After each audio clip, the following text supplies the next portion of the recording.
Alrighty, so here is the proof, part A, of the rank plus nullity theorem. Okay, so again, we're assuming we have theorems 10 and 11, excuse me, from section 4.5. That was on the previous plank here. And again, our plan right here is to prove that this set, which we set up in the last video, T of V1 through T of VR, we're going to prove that's a basis for the range of T sub A, and that's going to show that the dimension of the range is equal to R.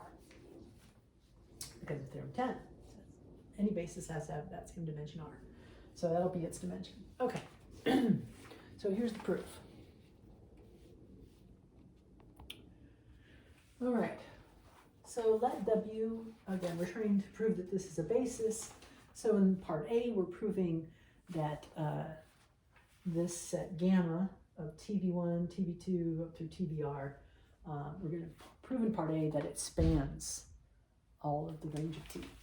So to prove that, you take anything in that set, the range, and work with it and show it's a linear combination of these elements of gamma. Okay, so since W's in the range, that means there's a pre-image V in the vector space, the domain, such that T of V is equal to W, where T is a linear transformation. Recall what we were just saying in the setup, that we had constructed, starting with a basis of the null space, we had extended it using theorem 11 to a basis beta of V, as U1 through UM, and then V1 through VR. Where R plus M is equal to N. Okay, so since it is a basis, since we were able to do that thanks to theorem 11, there do exist constants C1 through M and then N plus 1 through R, such that V can, this generic element of the vector space, can be written as a linear combination of them. Here's the first linear combination of the null space basis vectors, and here's the rest of that linear combination from the extension. Okay, so we got this vector V. Well, what happens if you take T of it?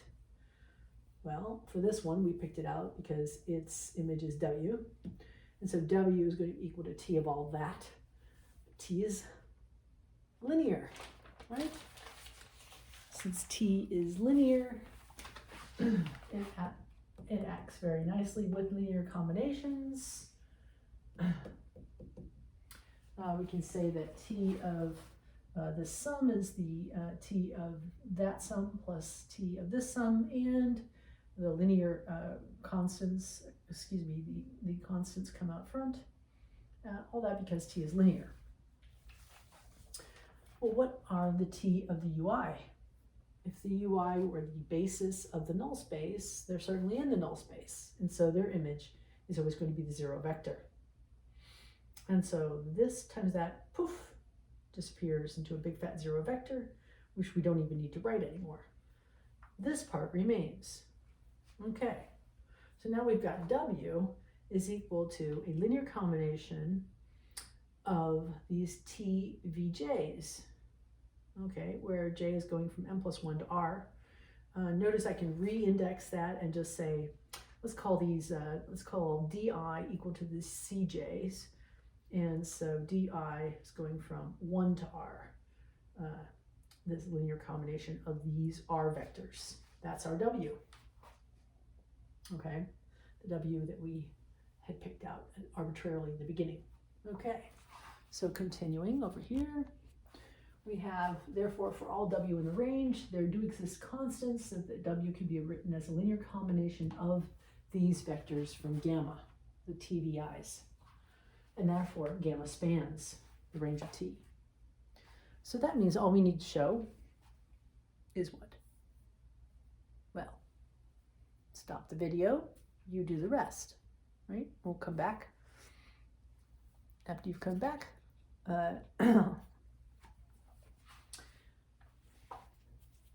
assuming you've come back, now I've got to erase this and put part B, the proof up here. Hopefully what you have is already it. You should try it yourself first. All right, so I need a bunch of space in order to be able to prove that gamma is a linearly independent set, and that will be the end of part B.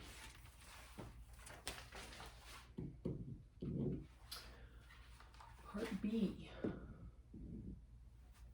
So we've already proved that this set spans the range. We need to show that it's a linearly independent set. How do you prove something is linearly independent? Well, you show that if you have a linear combination of it that happens to be set equal to 0, that's going to force all those constants in front to equal to 0, right? So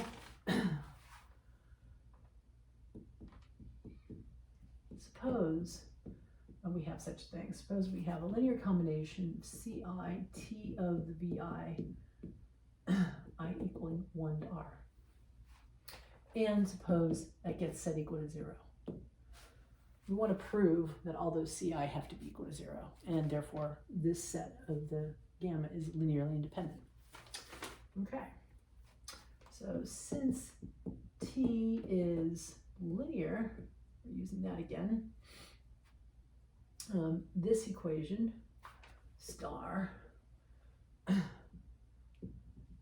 is equivalent to saying that T of this linear combination of Ci Vi, I going from 1 to R, is equal to 0 vector, right? Linear transformations play nicely with linear combinations. If we let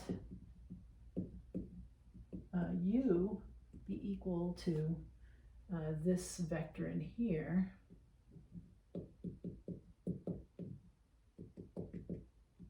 okay, you'll notice, well, T of it, this thing, this blob, is equal to the 0 vector. Well, that implies U is in the, what? The kernel of T sub A.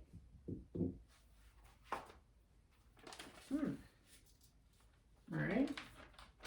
Well, if it belongs to the kernel, since we started with I going from 1 to M, a basis of the null of the kernel of the transformation, then there exists, this implies there exists dk, k equaling 1 through M, such that U can be written as a linear combination dk uk, k going from 1 to R. Okay, now what is U? First, U was what we call this linear combination with C's right here, right? Then we have found a way of rewriting U this way. So, we have, well, certainly U is equal to itself, right? So U is equal to itself is the same thing as saying the summation of the Ci Vi, I going from 1 to K, excuse me, R, walk, walk, walk, that's an R, is equal to the summation of dk uk, k going from 1 to R.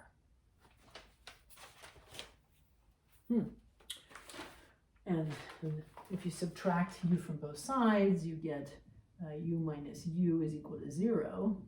And that would be equivalent to writing here that the summation of the Ci Vi, I going from 1 to R, plus the summation of minus all these dk's, uk's, I going from 1 to R, oh, excuse me, that's k, k from going 1 to R, but this is equal to 0. So look what we have. remember this basis of V that we had concocted in the beginning. It started with a basis of the null space, the kernel. We extended it with these V's into a basis. Well, a basis is supposed to be linearly independent. And yet here we have a linear combination of those same vectors adding up to 0. Well, since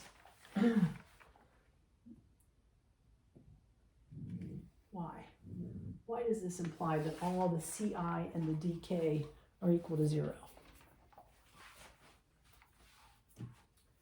Yep, the CI are all equal to 0.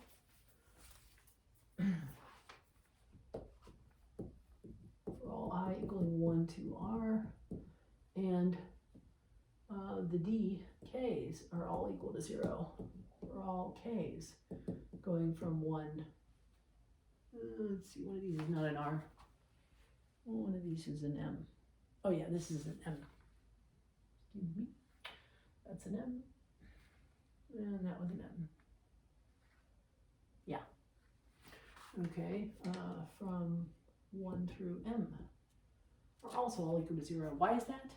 Because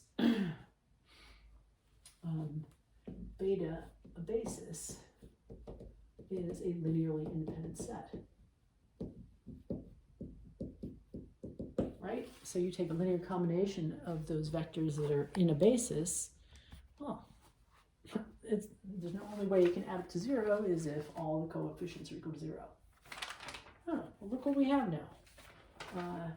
That this set is equal to 0 and this set is equal to 0 certainly implies that just this one, all the CI are equal to 0 for all I equaling 1 through R, and that's what we wanted, right? So we started with a linear combination of CI T of VI, we set it equal to 0, lo and behold, we get all the constants have to be equal to 0. So therefore, our gamma is a linearly independent set, and because of part A, so that's the end of part B, right? And now A and B together give us that therefore gamma is a basis of the range of T. Gamma has exactly R things in it, right? Remember, gamma looks like this.